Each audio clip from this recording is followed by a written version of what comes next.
Yo, yo, what's good? What's good? It's Stormy B Man, and I am back, welcoming you to Nerds on Culture for this Monday, March 27th, 2023. This is number 39 in the series of Nerds on Cultures, and we're calling this one this evening Hanna Barbera, the impact on animation. And this one is one for fun, it's one for nostalgia.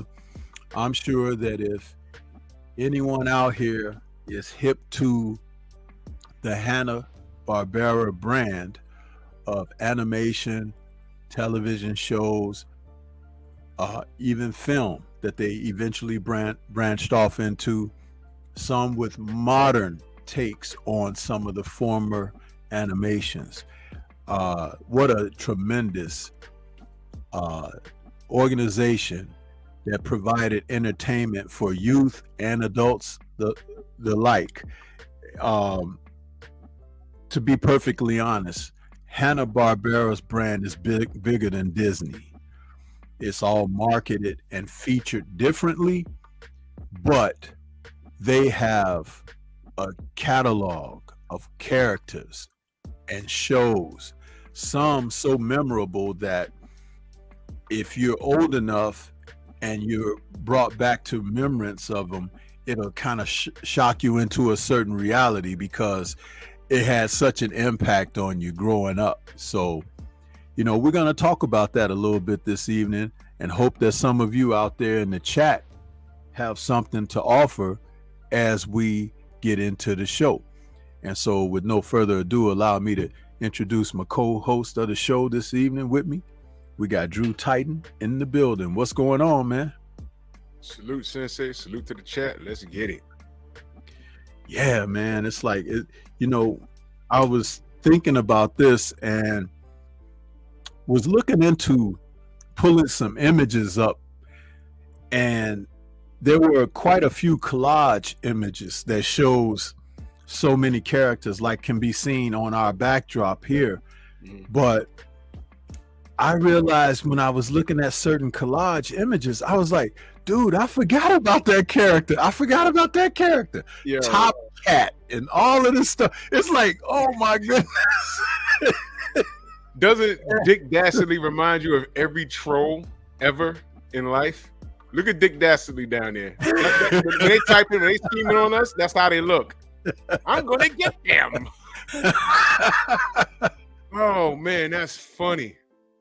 What a thing to and see. This is what's really cool about this is if you were growing up like you and I, I'm a little bit older, but it's like you still caught some of that because I'm sure like you got an older brother, right? And it's like we catch that and we share that about what was so cool or whatever. And even if you didn't think it was cool and your brother thought it was cool, or vice versa, your like of it or his like of it can pose an impression to make the other person like it too. That's what was wonderful about this stuff. Hanna-Barbera, and I have to say this, a lot of times during their broadcasts, they would show their name, their logo and everything. And we see it becomes familiar, but then when you look back on the body of work and you be like, I'd be doggone. They produced, like I said, they were bigger than Disney, man. They got a catalog that you couldn't believe that is still around to this day. That's Absolutely. A brand. That is a brand. I want to know that William Hanna and Joseph Barbera, I want to know their net worth. It's got to be about $1 billion just under the radar. Like, what the hell? My gosh. And some of the stuff now is like maybe in syndication and whatnot, but they still hold certain rights that in order to gain that access, you would have to really pay dearly to have that. And I don't know what the family is like, the extended family of those gentlemen, but what do you think it was that allowed them to think, like, to tap into the audiences, like, and grab a hold of them like they did? Because do you think it was because television had just become new, or to be able to make comics come to life by animating the characters? But also, how about the voice acting? You know what? People often don't give enough credit to that. You know what I think, Stormy? I think that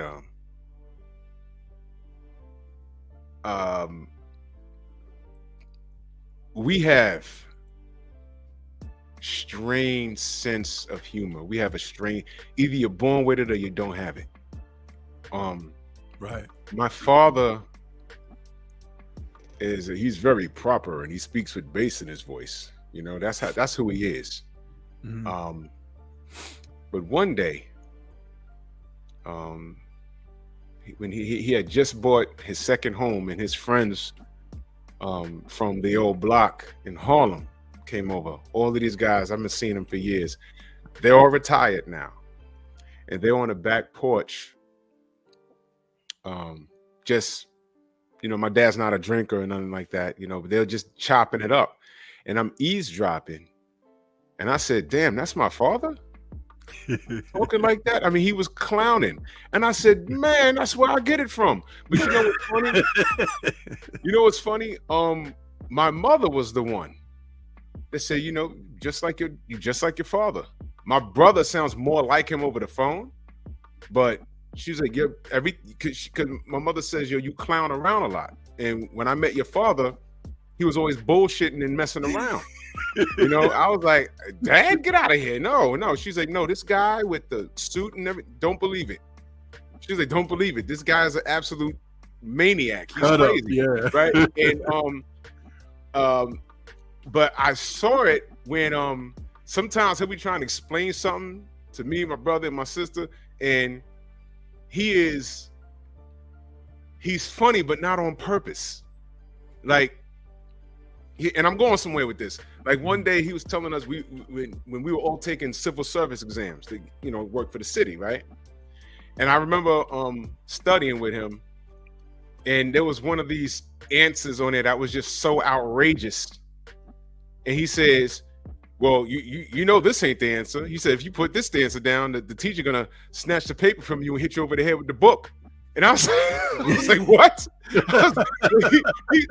was just so crazy. And he'll say something so funny, and he'll have a straight face, like, and I'm like, "Yo, is he goofing around?" But I said that to say this: he always watched Saturday morning cartoons with us. And a lot of the cartoons, by the time we saw them, they were already 15, 20 years old. Right. And the cartoon that got him the most was the damn Roadrunner.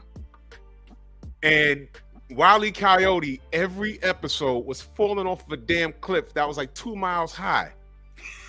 And that slayed him every time he saw it. He's spitting out food on a plate. It was ridiculous. But he liked like ridiculous stuff like that. And as I've gotten older, I'm like, you know what? That's funny. That is funny. You know, you're watching the Tom and Jerry cartoon, and he'll have a little firecracker in his hand, and he's like, "Oh, this ain't nothing." Boom, and and his face is just a black blotch, and you just see the eyes. That's funny to me. That's funny. So I'm saying all of that to say this: Hanna-Barbera, the people that they hire, you have to have a certain kind of sense of humor to draw it out and say, "Yo, look, this is ridiculous. This is funny," and it is. Have you ever sat through a Tom and Jerry cartoon? It is the most ridiculous thing you could ever. It's crazy, and those guys had like warped sense of. They had a warped sense of humor. They were probably weirdos growing up, but look at what they created. They put their weird. Them being weird netted them a whole bunch of dividends. That was so creative, but you don't appreciate. You're a kid watching it. You're just seeing a cartoon, but you appreciate it when you get older because there's jokes there. It's like, oh man, no kid is gonna understand what they just did. I mean, all the way up to the '90s, Animaniacs. They had Pinky and the Brain.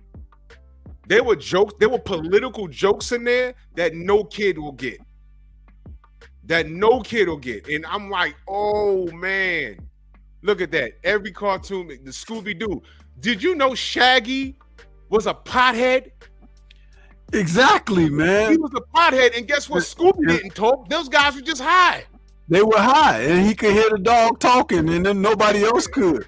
And Velma was, LGBT, and listen, man, they would drop that kind of stuff in there, which is always what made me say things like, "This ain't for kids," you know what I mean? And it's but it wasn't that it wasn't for kids, but they made it that the adults can relate to, you know what I mean? And it was like, because the adults can take the kids, and back then subtlety was a part of society. They didn't hit you with vulgarity and distastefulness and stuff like that. Something would be so lighthearted that it would be really, really funny. But then if you wanted to look at it deeper, you like, wait a minute, there's a message underlying it. That's why you could say about Scooby and Shaggy. You know what I'm saying? Because Shaggy, you could think of him as a hippie.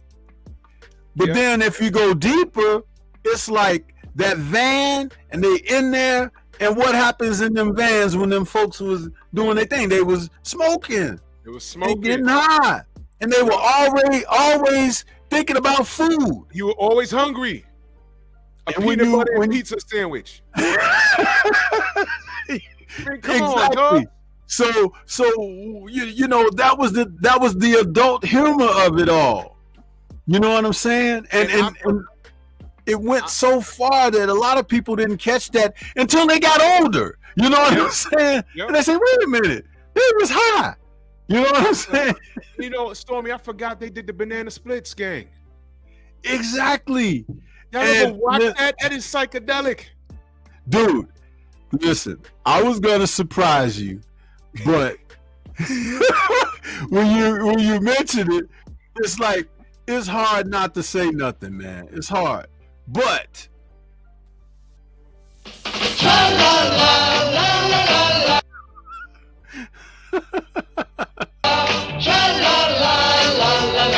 fair use, Chop, fair use. Yep, fair use.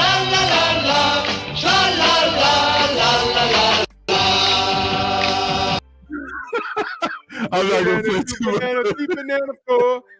Man, that was psychedelic, man. I was like, what the? My brother used to love that. And animals playing instruments. Come on now. They had to be high, bro. Come on, They had to be high. The Banana Splits. You remember the Hair Bear Bunch? Yeah. They were riding on an invisible motorcycle. And a big old bear with an afro. Man, that was the most ridiculous thing. I saw every episode, though. No, don't yell. Help, here come the bears. Help. I loved it, man. I loved it. The Hair Bear Bunch. Some of that stuff, man, was just like, hey, what can we say, man? But life was great. You know what I'm saying? Yeah, it was great. It was great. Johnny Quest. Now, let me say something about Johnny Quest. It was dope. I love the artwork, Race Bannon, and I don't know if there was a cartoon that they brought out. It's about maybe 12, 13 years old now. It's called The Venture Brothers. Have you ever watched that? No. The Venture Brothers, right? That family is from the same agency that Johnny Quest is from. Okay. And those characters make appearances in the cartoon as adults. It is the funniest damn thing you could ever see. Oh, wow. Johnny Quest grew up to be a pothead, and he's telling these stories and no one believes him. There was a spider, man, and it had an eye in the middle, and it shot lasers. They was like, okay, all right. He's telling the truth, but he's dressed the same way. He had a scruffy beard, and he's a pothead.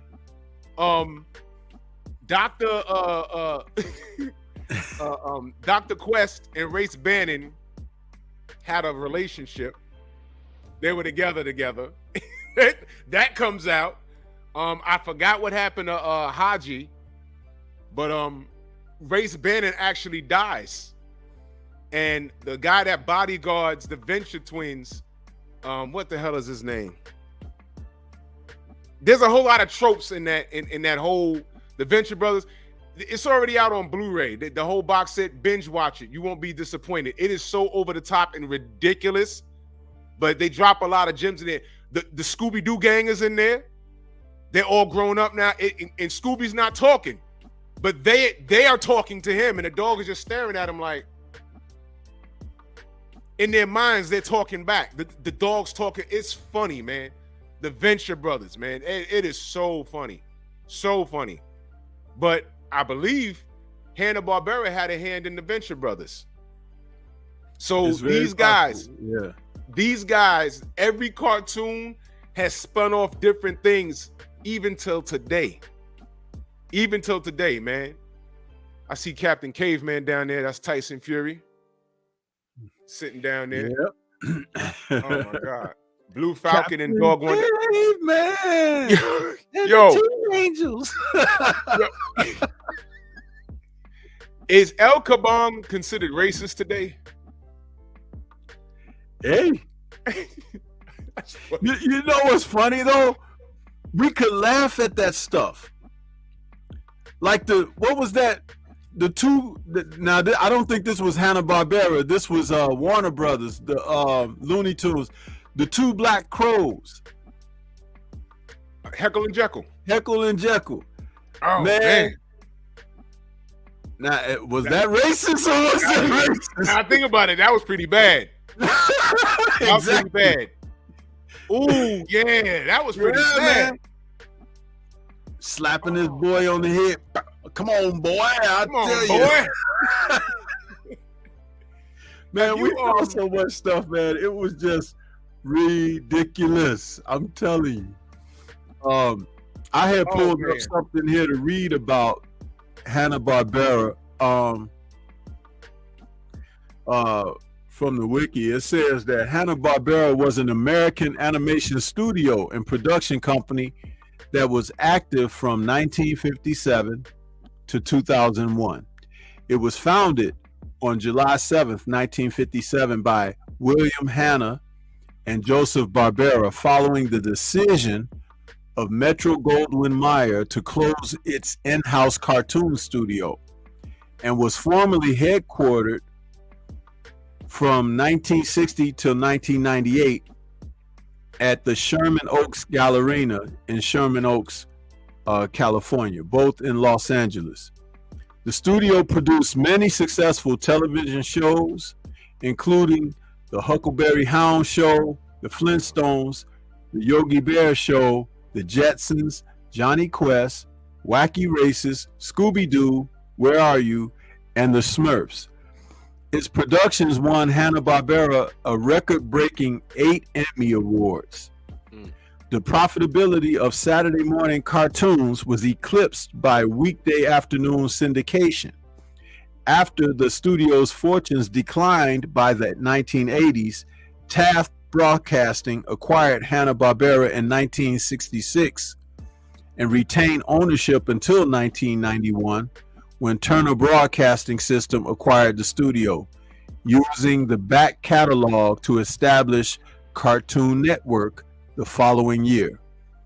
Turner later merged in 1996 with Time Warner, currently Warner Brothers Discovery, after Hanna died in 2001.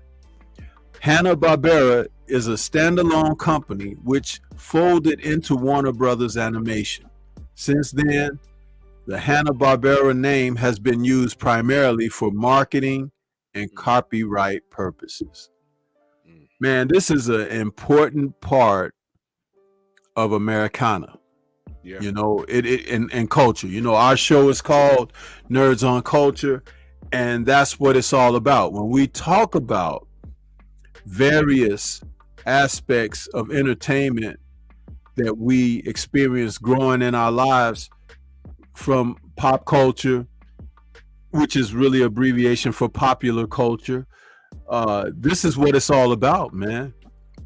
And just to see that, you know, and understand certain aspects of what was put out there, I copied a photo of Hannah and Barbera here, and I selected this picture on purpose, Drew, and you might understand why if you look at it closely. Okay, we see Yogi in the middle. Mm-hmm. Joseph Hannah, William Barbera. But what else do you see? It looked like they're doing a sign there. Yeah. That's a symbol. Yeah. That's not the OK symbol, by the way. It is not. And that's why I selected it, because I just want to make it be known. Now, understand the influence of pop culture even then. And if you notice how Yogi is strategically placed in the center, with them overseeing him almost like conscious over each shoulder, right? Mm-hmm. Think about the symbolism here, bro. Think about it. Yeah. Now, when I saw, because there are several images that are available for these gentlemen. I saw this one and I was like, oh, I gotta use this. Gotta use it. How impressionable were they on society during their heyday? Very. Thank you. There was probably a point where you couldn't turn anywhere, even in, because cartoons are usually related to, you relate cartoons to Saturday morning, or in my time, after school. Mm-hmm. Not anymore. We have a 24-hour Cartoon Network. But it was probably when they were at the top of their game, you couldn't turn anywhere without seeing a Yogi Bear, a Boo Boo, or a Fred Flintstone, a Jetson. I mean, they had things on lock. Everywhere you turned, they were like everywhere. Like your hottest rapper today. When he's hot and got that one single out, you can't turn anywhere without seeing him or her. Absolutely. You know? So yeah. I mean, when I saw that, I was like, holy crap. Yeah. And then I was like, let me put it on up there. Let me show you something just real quick. Can you see that? Yeah, let me pull it up here. That's the Venture Brothers. Okay. Right? And they're from that's Brock Sampson in the middle. When they found Race Bannon dead, he was like, that's Race Bannon. He was one of the best. But this guy, Brock Sampson, is damn near superhuman. And there's so many tropes in this cartoon. Everything. There's a black vampire hunter from a movie. And Stormy, I can't remember the name of this movie.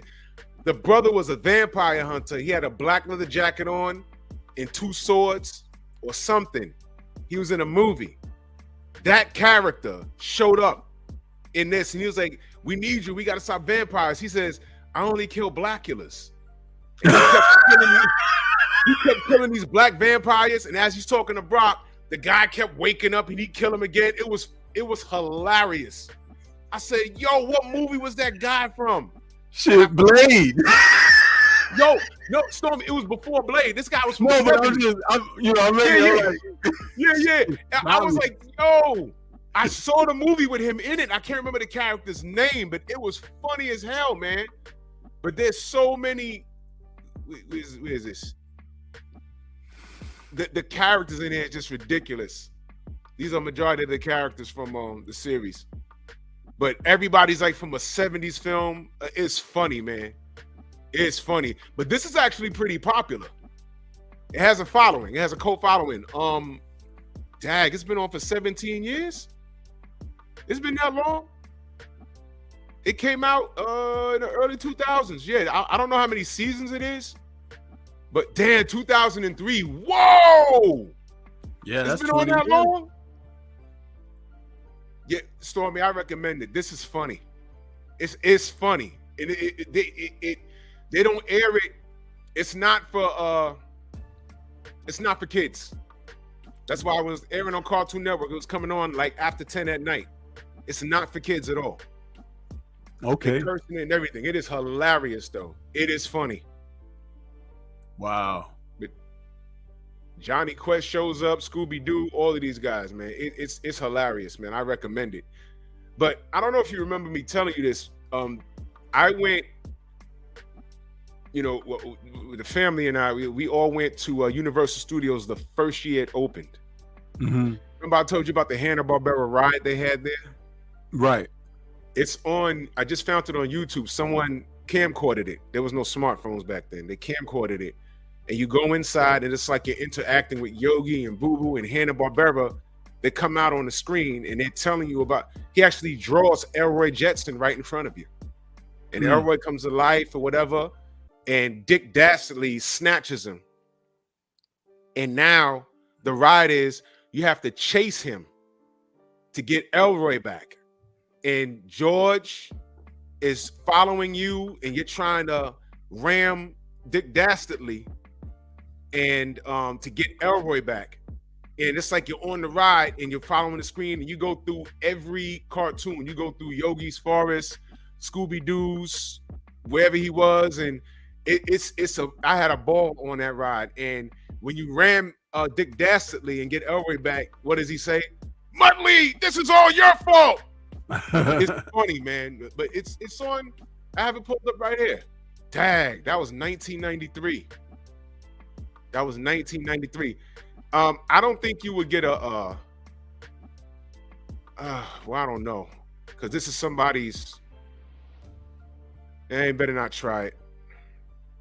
Yeah, because we do have to be careful, because remember what I showed you about how when you post up some of your content, that certain area where you could go to make sure you could say no, nobody can use.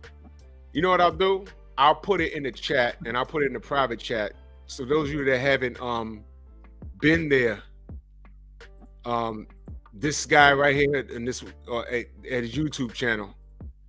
Yeah, David Scott, the Monarch's wife was not really his wife. He found out it was really a dude. Yeah, that right there. That when y'all get a chance, that brother recorded it on a camcorder back in '93 when it first came out, and it's a hell of a ride, man. It's not there anymore. They just switched it. They switched it to after that. I went back the next year. They made it a Back to the Future ride. It was a Back to the Future ride. And Biff does something, and now you're chasing Biff through all these time eras, and you got to ram him or whatever. Then I went back 2 years later. It was a Simpsons ride. And somebody kidnaps Maggie, and you got to chase the guy around. I said, man. And then the next year, it's a Men in Black ride now. So I don't know what it is now. I ain't been there in a few years. But if y'all are ever in Universal Studios, Florida, I recommend that. But when I was there the first year, and it was a goddamn Hanna-Barbera ride. And the second year I went, also next door was Jaws. I told you about that. The Jaws ride was awesome. Somebody probably has it on YouTube. The Jaws ride is awesome. But the Hanna-Barbera had that ride was really creative. Really creative, man. Yeah, they had an assortment of look at these crazy characters right here, man. All of them had something that you liked about them, and they were so different and everything. They were just Yo, what was the hippo's name? What was the hippo's name? You know what? I can't remember. He had his own cartoon. And Stormy, the reason why I'm bringing it up is because Hanna-Barbera is so influential. All of these characters started showing up on other cartoons, doing different things. Mm-hmm. Remember the character Birdman? Mm-hmm. He had a whole nother cartoon later on called Harvey Birdman, Attorney at Law. Yep. It was ridiculous. And all of these, the hippo would show up. It was crazy. And one thing I remember about the hippo was that every time he said no, he said the no with the K. He was like, heck no. Uncle No. Oh, that was hilarious. Uncle No. My gosh, man. My gosh. But I'm just, man. Paul Carrick says squiggly diggly. Squiggly diggly. Yeah. Squiggly diggly. And they would come up with these names too, man. It was like, do you think this is totally off track, but not necessarily? What are people that made these fucking characters? Were they high too, man? They had to be. They had to be. You got to be insane to do some of this stuff, man. When you look back, you're like, yo, who thinks of this? I mean, I laugh at it. Right. Like, we go back and look at all of this stuff. People are like, who thought of this? This was crazy. I mean, it was absolutely crazy. It was crazy. Listen, you see Captain Power down there on the left? Uh-huh. That is the most, let's say, suspect, because we gotta watch our mouths here. Right. He gives you these kids from all around the world get a ring, and they form Captain Planet, who is a light blue, emerald-haired dude that runs around talking about the power is yours. He's flying around in spandex, and it's like, yo, this is the most suspect thing I've ever seen in my life. The hell? It was crazy. Yeah. Blue Falcon and Dog Wonder. Dog Wonder is the funniest, man. His laugh. Oh man, you know what? I meant to pull the laugh and just send it to you. Uh-huh. He had a very distinctive laugh, and every time I heard it, I would lose it. Hey, Paul Carrick says the characters called the Anthill mob that protected Penelope Pitstop from the Hooded Claw. Funny as hell. Yeah, right? Oh, man. Yo. Oh, man. See, the memory, it's all coming back to me now. You remember Babu? That's why I said if the chat start chiming in, it's going to bring this open even more, because some of us are going to remember some stuff that some of us have even forgotten, man. You remember Babu? Yapple Dapple. What was that? Who thinks of that? Yapple Dapple. Oh my gosh. Oh man. That's like that new rapper dude who he rapping, but he done made up his own little language. You know who I'm talking about? You ever heard that dude? He be saying stuff like, he be rapping. Dude, you ain't heard this guy? Dude, the dude is funny, but he ain't intentionally funny. But he done made up his own language, rapping. I seen like him on a couple of different of these shorts. Somebody uploaded it. I'm like, and he getting down. He got the music playing and he rapping, but he ain't speaking English. The dude is speaking gibberish. I ain't lying to you. This ain't no Bone Thugs rapping real fast and all that. No, this dude is saying, he making up sounds and consonants and stuff. But it's like he telling you a story or something, and it's like, I think I know what he's talking about, but he's speaking a different language. That language or the people that know what the hell he's talking about? Man, let me tell you. Because I know in 93. I first heard of him like about 4 days ago.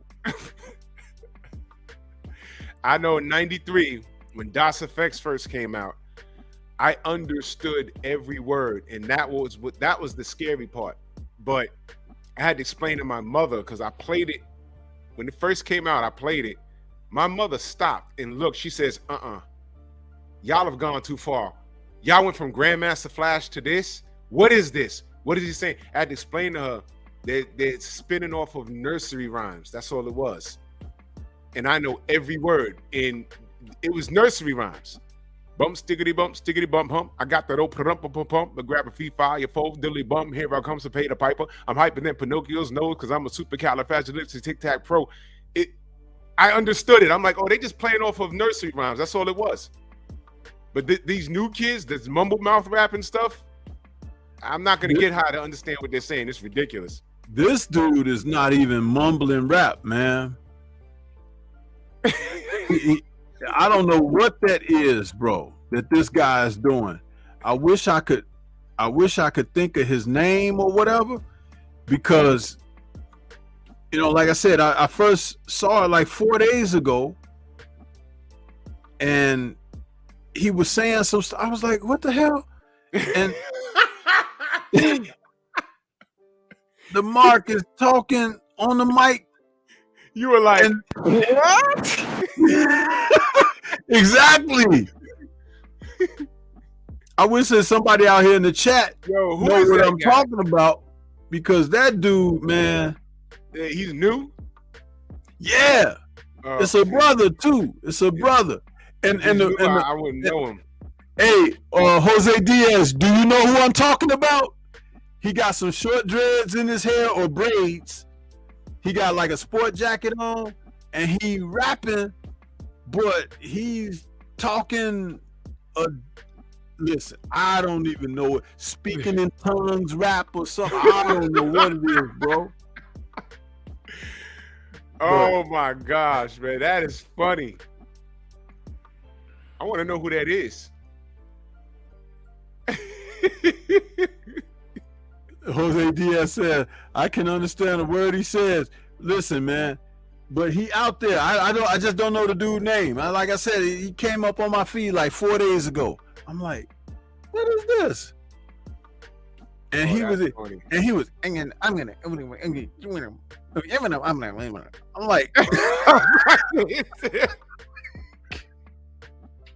oh man, I can't, man.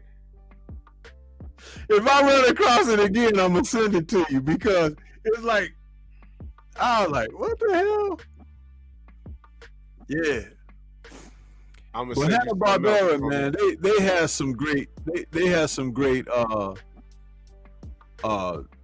times with what they were doing, and of course, this is definitely one of their classics right here. Oh man. These two right here, man.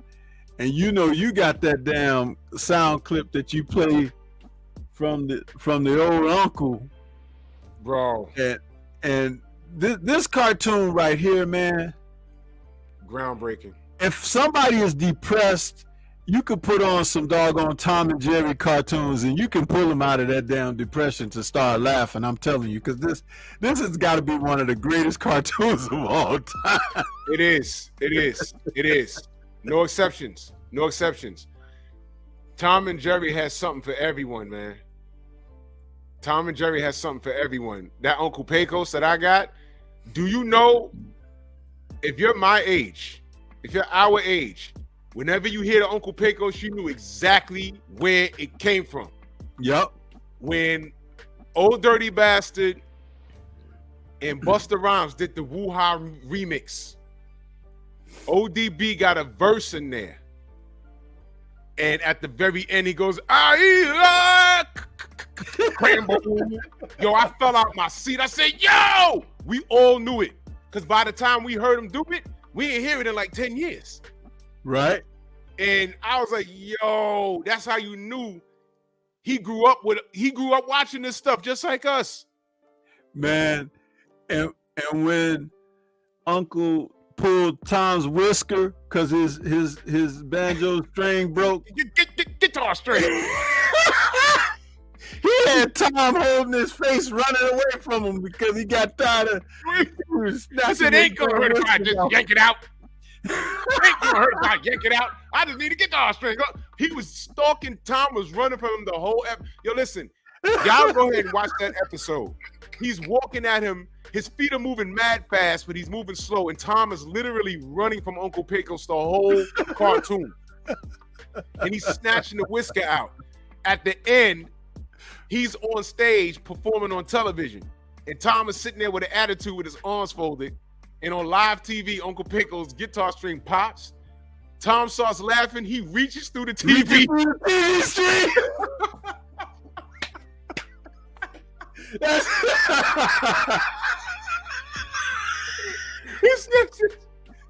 And that's how it ended. It was like, bing. Ain't gonna hurt if I yank it out. Oh my God. Oh. Man, let me tell you something. Oh. It never gets old, does it? When you see him reach through that doggone TV screen. Bro. It ain't getting no, man. Man, listen. Oh Man. my God. Ain't gonna hurt if I yank it out. Oh my God. Oh man, they got a new ride at Universal. They got a King Kong Skull Island this time. Oh yeah? Yeah, the original one I went to was when King Kong went to New York. But now they have another one. See, now I gotta go back. I'm putting all the links in the private chat for you, Stormy. So you Yeah, that's cool. That's cool. I can go back and check them out. Man. Oh man, look at that. Look at that. Look. How many of these can I mean? You see Grape Ape over there? See Captain Caveman? Magilla Gorilla, Hong Kong Fooey, which was racist as hell. Oh man, who were the Hillbilly Bears? And the uncle never talked, he mumbled. What were their names? Oh man, I can't think of them. He was always mumbling. He was always playing the banjo. He'd be like, oh yeah. Yeah. Oh man. Close on there. Snagglepuss, Jabblejaw, the Herculoids, they're gonna Muttley down there, George Jetson. Damn, this cat's up there I forgot about. McGilla Gorilla. Mm-hmm. Ricochet Rabbit, look at that. Bing, bing, bing. Ding, ding. Didn't they make a movie about No. That was what's the car over there? Buggy, what was his name? The car that talked. Right up there. What's his name? I can't remember. I can't remember his name. Yeah, but there was two cars that spoke. It was that one and the they made a movie, a live action movie. The other one, it was a dune buggy, a speed buggy or something like that. Forgot his name. Yeah. But they made a CGI movie of him. I think in the late '90s. What's the witch on the broom name, bro? Oh man, I'm looking right at her. What is her name? Damn. I can't remember her name. You got Hong Kong Fooey up there. Hong Kong Fooey was gonna be Bruce Lee, bro. Bro, please share that story. There go the hippo right there. The hippo with the monkey on his head. Right. But Hong Kong Fooey, please share that story for those who missed it. Yes. Okay. In 1973, when Enter the Dragon was scheduled to come out in August. Oh, plus I got a segue for that. So remind me, in 1973, Enter the Dragon was going to come out in August, the second week of August, or either the second to last week in August. And Bruce Lee was supposed to come to America and appear on the Johnny Carson show to promote the film. It was his first big Hollywood film. It was the first time that Hollywood picked a non-American actor to be the lead role in a film. So being a Chinese American, Bruce Lee was breaking barriers. Yeah. He had some deals to meet with people about endorsements. He had a book deal going. He had some merchandise that was to be talked about, and Hanna-Barbera wanted to meet with him to bring a featured character out for him. Now, the funny part about that is, you know it had to be true because years later you saw it happen with Jackie Chan, Mike Tyson, Sylvester Stallone. You know, big stars got cartoon versions of themselves through Hanna-Barbera. Well, Hong Kong Fooey, because the Kung Fu movie craze, right? But Bruce Lee died in July. of 73. So he didn't even make it to Johnny Carson or whatever, or make it to finish those deals. So in 1974, Hanna-Barbera still went through with the cartoon, and it probably was going to be called a different name when Bruce Lee was playing it, because something like Hong Kong Phooey, he would not have accepted that. That's kind of how Bruce was. He wouldn't have went for that type of title. But because Kung Fu movie craze was heavy and predominantly in the black audiences, they got Scatman Crothers to voice Hong Kong Phooey, the character. And he was a Kung Fu karate guy, superhero dog. And Scatman Crothers voiced the character. And that's the story. But it was originally going to be Bruce Lee. Wow. That's some history right there. I never knew that. Yeah. History right there. Yeah. And what I was going to segue to real quickly is this August marks the 50th anniversary of Enter the Dragon. And there's a special screening at AMC theaters. So whatever city you in, check your AMC theaters for August to see a special 50th anniversary screening of Enter the Dragon. They're bringing it back to the theaters, remastered and everything. So for you Bruce Lee fans out there, I'm giving you the heads up. I actually got my tickets already. So I think it's for August 13th in my city. I think I'm gonna go do that because, by the time I saw it, it was on TV. Right. It came out in 73, right? Yeah, 73. It's going to be the 50th anniversary. 50th anniversary this August. So, I mean, imagine seeing that film on the big screen one more time after 50 years, seeing Bruce Lee in his biggest film that he never lived to see, Yeah. or see the audience reactions to. Can you imagine 50 years later, bro? He's been dead 50 years. That's crazy. This July, he'll be dead 50 years.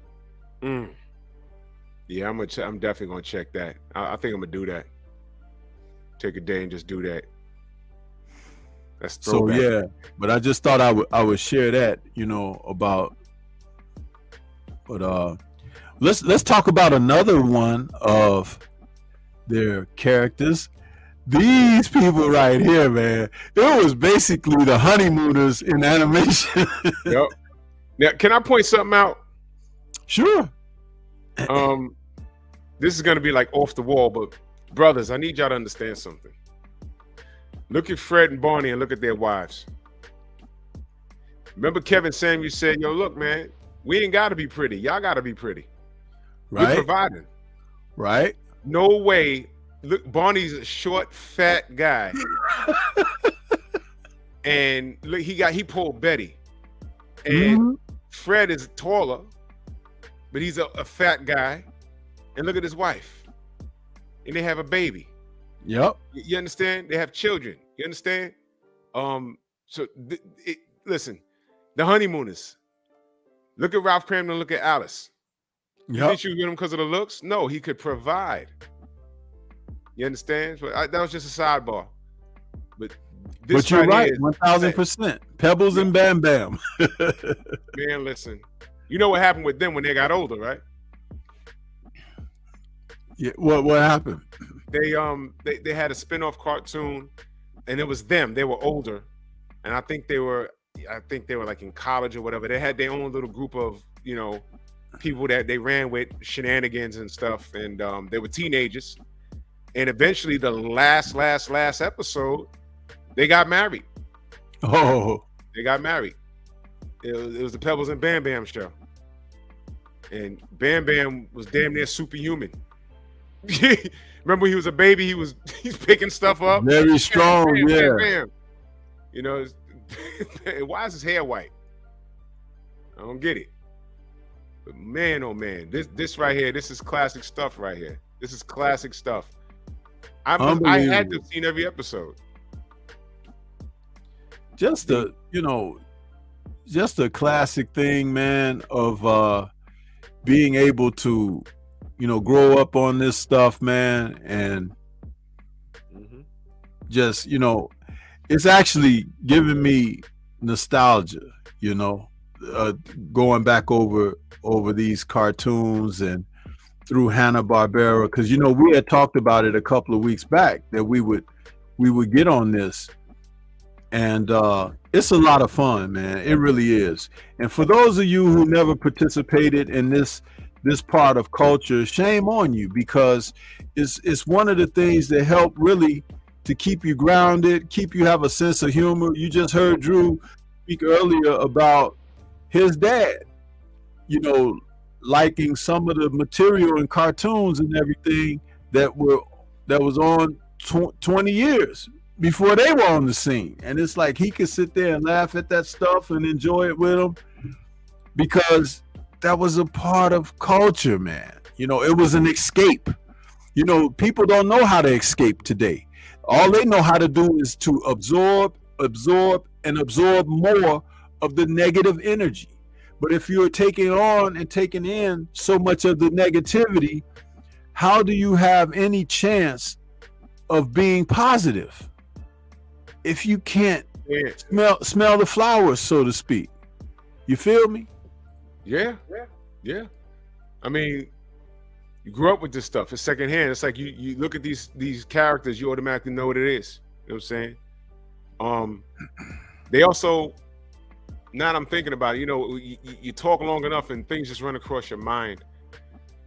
The Flintstones had a crossover movie with the Jetsons. It's interesting that you said that, because that was the very next image I was going to put up on the screen, because look at that. These guys right here, man, and do you realize, Drew, that a lot, and chat, that there's a lot that happened in the Jetsons cartoon that we take for granted today that's a part of our lives. Ain't that crazy? Like FaceTime and all of that. Oh, dude, man. They had that in the Jetsons, didn't they? Can I tell you something? Sure. Do you remember going to the movies and watching Arnold Schwarzenegger, the Running Man? I mean, not the Running Man, Total Recall. Yes. Do you remember how state of the art it was when he went to the payphone and you actually saw the video camera when he was talking to somebody on the phone? Right. Back then, that was like, man, that'd be dope if we could really do that. Now look. Mm-hmm. That'd be really dope. But it seemed like yesterday to us. When did the Total Recall come out? Like 89, 90 probably? Yeah, it was in the late 80s. It seems so far-fetched. I'll take it back further than that. Star Trek. When they would, they pull out it was a flip phone. Flip phone. Kirk out. It was a flip phone. Now flip phones are outdated. You see what I'm saying? Remember when they updated it in Star Trek: The Next Generation, they would press the button. That was their Communicom. Right. Ooh, that's a Bluetooth. Yep. It's or like what I got here, and they would touch their ear because they had something in their ear that yeah. Can you hear me? Yeah. Am I coming clear? Bro. J. Rue the Damager had a line in Crooklyn Dodgers. He said, "Chips that power nuclear bombs power my Sega." That's real. Little things that we take, like right now we're talking. Yes. If you go back in the time machine right now and go to 1987 and talk about all the things we're doing now, they were like, man, that's bull crap. That'll never happen. We can't do that. Yeah, man, we sure can. Total Recall, look, we just saw 1990. To me, I was still in high school. I saw that. 1990, man. Ain't that crazy? G5 salute. Yo, that's crazy. Man, technology is something else, man. But things that we see in these cartoons, man. Some of that stuff is like, dag, did they have like a crystal ball that they know this stuff was going to happen? Personally, I believe that the release of the technology to the public, I think we receive it very late. I think that the things that they like, what we can do, was probably at least a decade ahead of its time. but they figure out ways that they control it better and stuff so it doesn't get out of hand. You know what I mean? I Yeah. believe that that's what they do. Same with vehicles. You know, there was a gentleman that made a vehicle that was powered on H2O. Yeah. And I forget his name. It might have been a brother too. I think it might have been a brother. But he was supposed to have a meeting with these people because I guess a patent and warranty and all of that for the design. He ended up dying. And of course, heart attack or something. Right. He never made the meeting, Right. but his plans and everything disappeared. Running on H2O, not gas. Guess what? You know what that would have done to the oil moguls from Texas? They'd have bankrupted the Middle East. They'd have bankrupted the Middle East. But before that would have happened, they'd have started a war that they could fund. Let me tell you something, man. I heard about vehicles in the Army that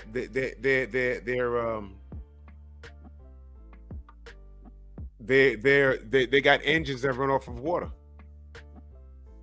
You know what I'm saying? So I mean, look. Hold on. Wait a minute. I'm sorry, Stormy. Somebody just sent me a whatever, man. It's crazy. I'm sorry. Somebody. I'll tell you after. You know. But look, man. It's no coincidence. We could have bankrupted the Middle East decades ago. Electric cars and the price of water would have went up. If all you had to do was fill up your tank with water, they'd be charging you for water, like a ridiculous amount of water. You understand? But hey, man, I never seen it. I heard they got like vehicles in the Army or whatever armed forces that run off of water. You know, so hey, man, we don't need oil, man. But that's another conversation. Yeah, I don't want to get canceled. You know, but I just wanted to say about the Jetsons, a lot of the technology that they had, you know, we ended up enjoying in actual real life. Now, the whole thing about the flying cars, we actually could have that right now. But again, how would you regulate air travel, space, and everything? It is like people can't drive well on the ground. So they'd be an accident on day one. They were like, yo, a car crash. A car crash came right through somebody's living room, and he lived on the 12th floor. And remember, when you think about the Star Wars films, when they show like Coruscant and they was flying around in their vehicles and stuff, that is very viable, but they can't regulate it on the ground right now. They could do it, but you know what? The first day, somebody's gonna crash into somebody, and not only are they gonna, it's like they'd have lived. It was just a fender bender, but somebody got rear-ended and they spun out and fell 1,000 feet to their death. It's like I could just see it happen, and it's like the people that have it, they're like, yo, we can do it tomorrow. But you know what? These fools out here, you know, somebody will crash it up. Every day will be something new. Let's not even do it. You know what I'm saying? Speaking of the Jetsons, I was watching the Jetsons one day. You know how they would have to press a button and it would make anything in their kitchen? Yeah. Judy was so stupid. Daughter Judy, she was so stupid. She was home alone and she pressed the button because she wanted some ice cream, and it came out on a plate all black and charred and smoking. She said, holy stars, how do you burn ice cream? She burnt the ice cream. It was so stupid. She's so stupid she couldn't press a button. She wanted some ice cream. She burnt the ice cream. She said, how do you burn ice cream? It was like a piece of crap on a plate. Oh man, that was so funny. Little things like that was just it was terrible. How do you burn ice cream? Oh my God. Crazy, man. Crazy. There it is. Blue Falcon and Dog Wonder, the banana splits. And I don't care what nobody said. Fred was banging Thelma. He was. Yeah. He definitely was, man. Snagglepuss. Stormy, there was a rapper out of the Bronx named Snagglepuss. We called him Snag, and he rhymed like Snagglepuss, the character. But you know what? It was dope. It was dope because at that time, you know, ain't no one thought of that. I have a track with him featuring on it, and it's like, it's funny, but it's like, yo, he had bars though. He had serious bars. His name was Snagglepuss. He used to rhyme like the character. It was crazy. He was really good too. I wonder what happened to him. I got another one here for you that really can take you back. Check this one out.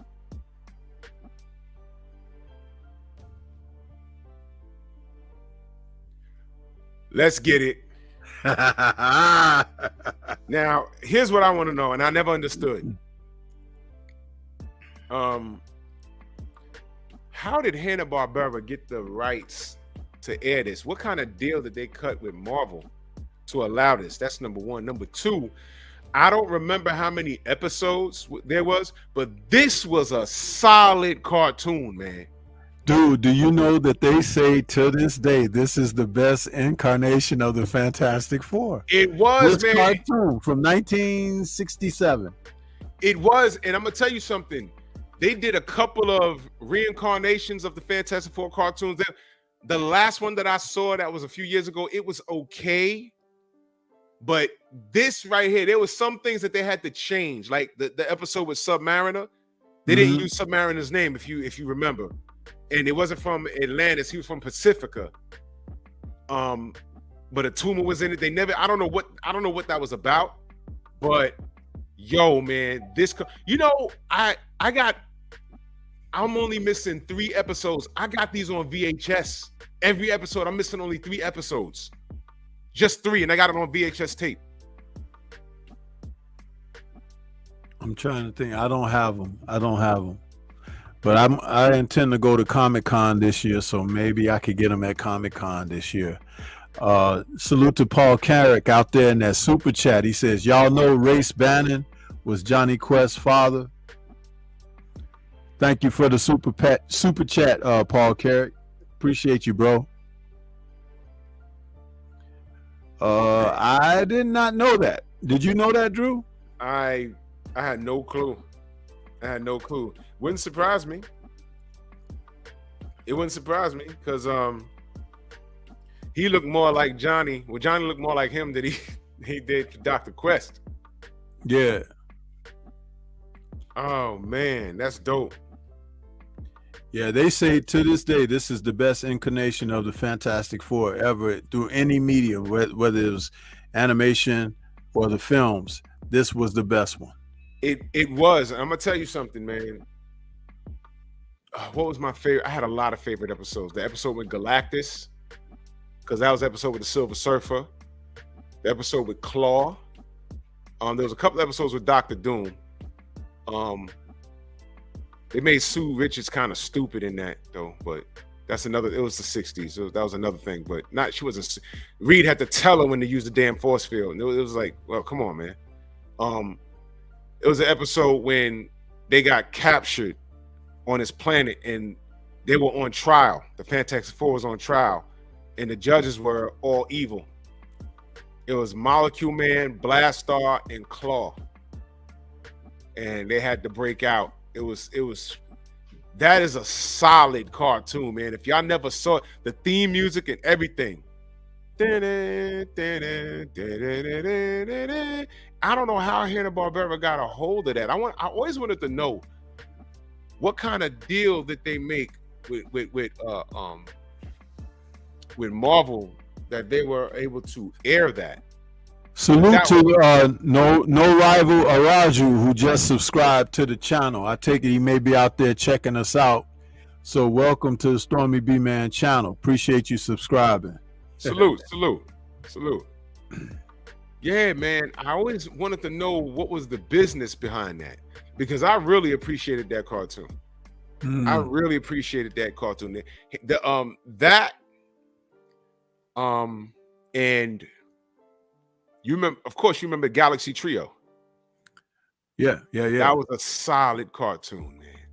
And do you remember the little? Since we're talking about those heroes, let me go ahead and drop this because I wanted to wait till later in the show to drop it, what you set up for us. But Drew prepared something for us to check out, and we're gonna play it. Hanna-Barbera's World of Super Adventure. Fair use. Fair use. Collection of spectacular superheroic stars ever assembled.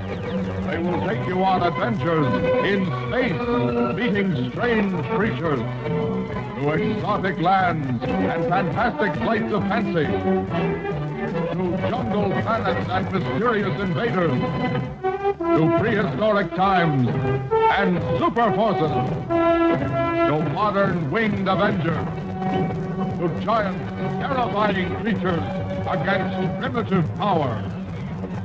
In space, land, sea, and air, it's a variety of stars.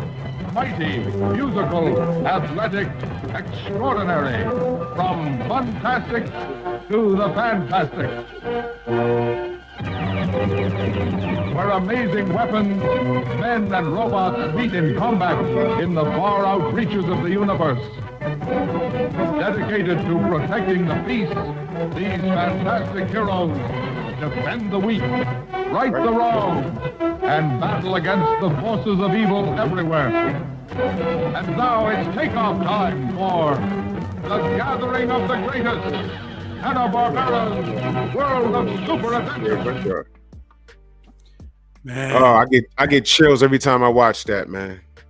dude, that is so awesome, man. That we I had used the to- chance to enjoy that. I used to run home. I used to get out of school at 3:00. I used to run home, because it would come on at 3:30. I used to run home to catch it. Run home. No, I'm sorry. I used to get out at 2:45, and it would come on at 3. And my brother would be already in front of the TV eating, and I'm like, "Yo, give me my cookies. I'm trying to watch this. This is serious business." Hell yeah. Yeah.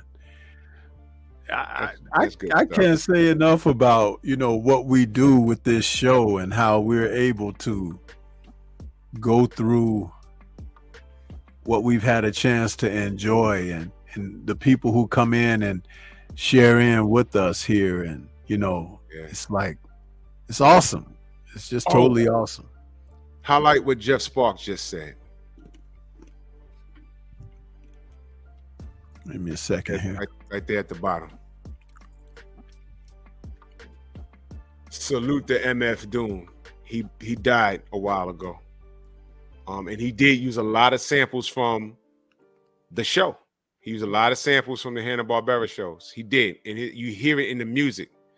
The beats, the voices. I'm like, yo, I know what cartoon that's from. Is there. And he was nice. He had bars, man. Salute to MF Doom. He passed away. I think he had a heart attack. And we just lost Pasta Noose like about 3 weeks ago, man. But you're absolutely right, Jeff Spark. MF Doom, he used a lot of samples from that. And he walked around with the Dr. Doom mask. That's why they called him MF Doom. And if y'all don't remember, his first hip-hop name was Zep Love X. You know what I'm saying? He had a track called Peach Fuzz back in the 90s, or late 80s, early 90s. Mm-hmm. So yeah, salute to him. I remember he did a lot of samples from the song, from the show. He did a lot of samples from there. His production was incredible. So rest in power to that brother, MF Doom. Yeah, that's the thing about it. It's like, see, when someone had that type of talent and they can take some of pop culture and keep it thriving, keep it living through a new take on, something to keep it relevant, keep it up to date. Yeah. And that's why a lot of the rappers was important. Because they'll make a reference to somebody or something that's from our culture. Like ODB used Cranbone. KRS-One and Boogie Down Productions had a way of tapping into the classroom and, featuring it in their music. or the Wu-Tang Clan. You know what I'm saying? Oh, and yeah, how they took all their names from kung fu films and stuff. And you'll hear the track and you'll know what movie it came from. On Guard. Let me show you the skill of the Wu-Tang style can defeat me. Yeah. Allow me to demonstrate the skill of Shaolin, the special technique of shadow boxing. I was like, oh man, these guys, man. these guys, man.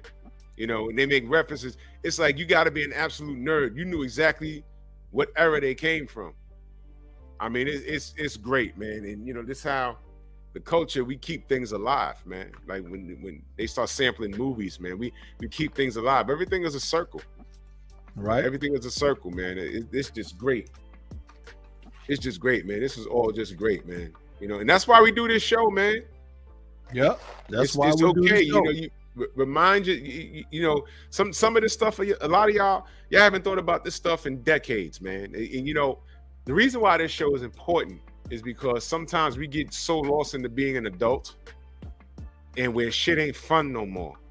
Do you know that's why when I have time to myself and I ain't got to be a father for maybe an hour, you know, I will sit down and find a cartoon that I grew up watching. There's a channel right here on YouTube called Hasbro. One of their channels, they're airing G.I. Joe 24 hours a day. The other one is airing Transformers 24 hours a day. And I sit back and I watch like several episodes. I'm like, yeah, because I remember exactly what I was doing. Matter of fact, there's an episode of G.I. Joe in particular. You know why I'll never forget this episode? Because I wasn't supposed to be watching it. It was a 2-part series where Shipwreck had lost it. He thought he like was in a coma. And he woke up. It was years later. He had a wife and he couldn't remember shit. It was really Cobra messing with him. But you know why I'll never forget that episode? I wasn't supposed to be watching it because I was on punishment. I was supposed to be watching it.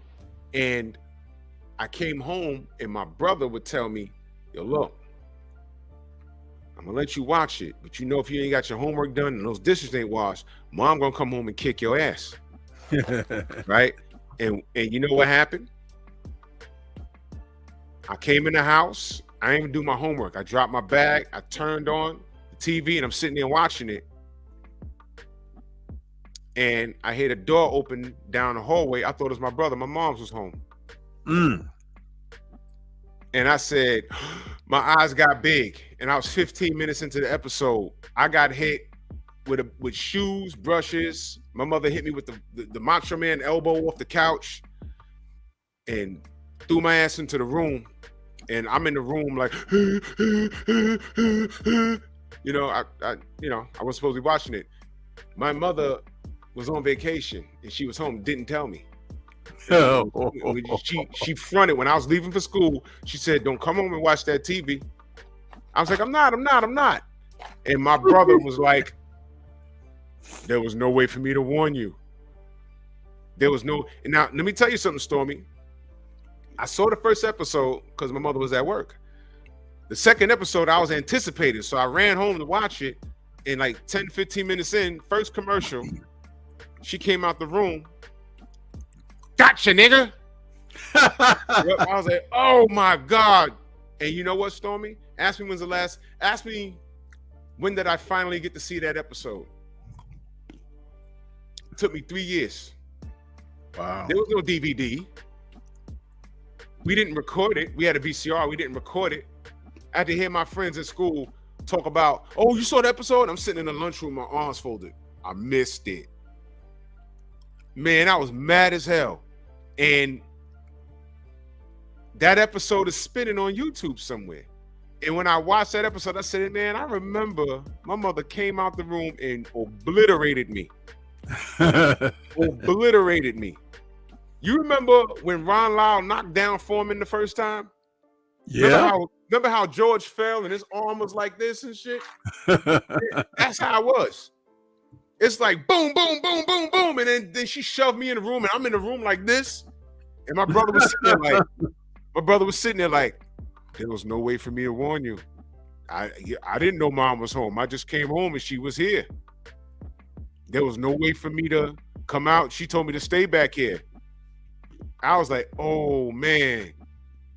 And I sat there, and I was just like, oh man, I called my father. He said, what you crying for? Yeah, mom hit me. Well, why she hit you? Oh, I was supposed to. He said, well, was you supposed to be watching TV? I was like, well, no, she had to hit me. He said, man, shut up. Shut up. Got to get off my phone. Boom. I was like, damn, I hate both of you. I did that homework, though. Love my parents for that. But that's why. Those are memories, man. I can laugh about it now. And that's overall what the show is about. There's things that we speak on where you can remember exactly what you were doing when you first saw it. This is the impact on things. Look at that. Look at that.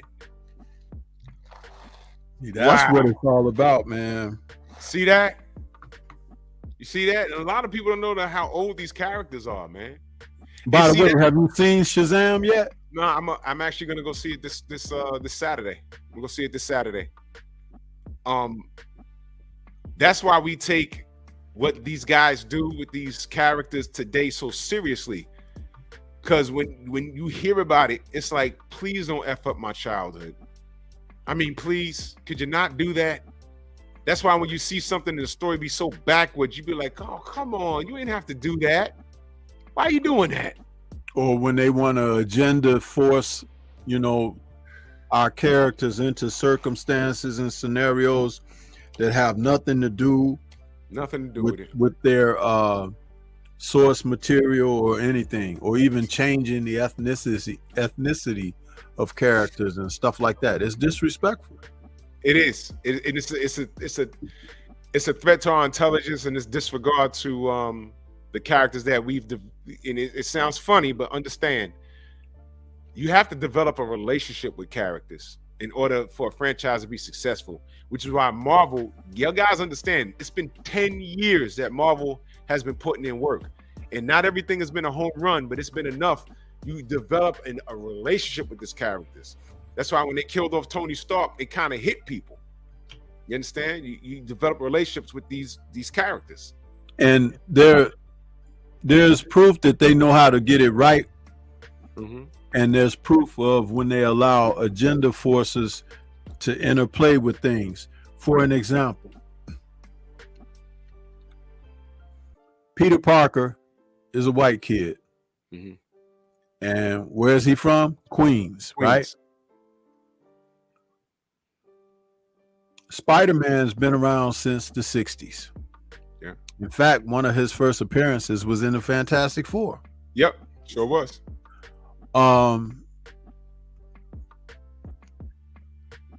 If you saw Spider-Man, what was it, Far From Home, the last one?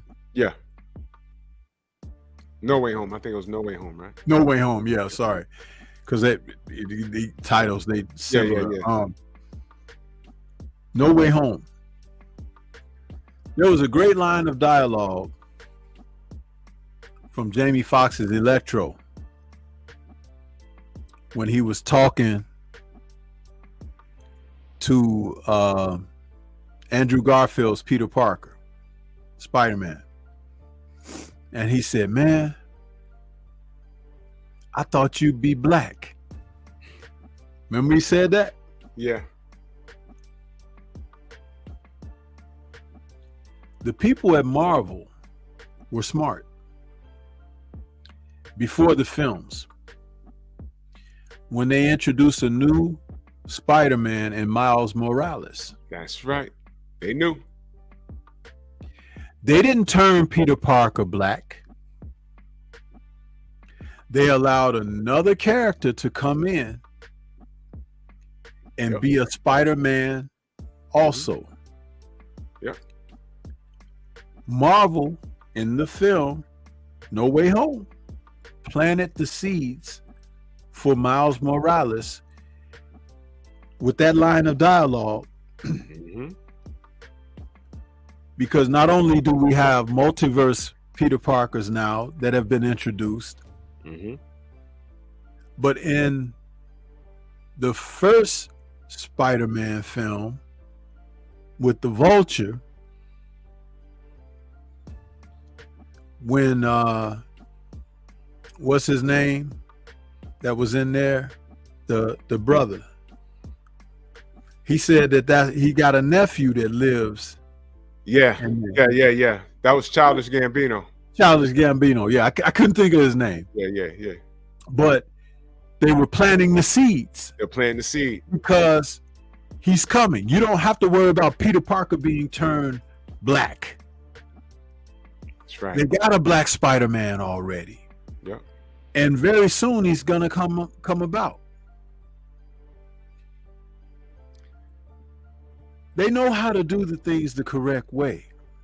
But when you get these people who want to impose and force the agendas, yeah, they really turn you off. And that's why Marvel's Phase 4 has suffered a great deal, because there were people in the rankings that wanted to impose an agenda.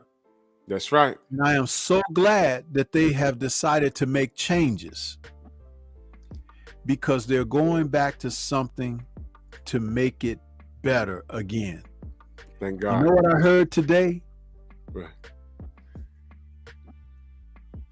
Captain America 4, New World Order. That's going to be pretty much Sam Wilson, Captain America. You know, that's his movie, his vehicle. But of course, General Ross, who became Senator Ross, Secretary Ross, and he's going to be President Ross. Mm-hmm. Red Hulk is coming.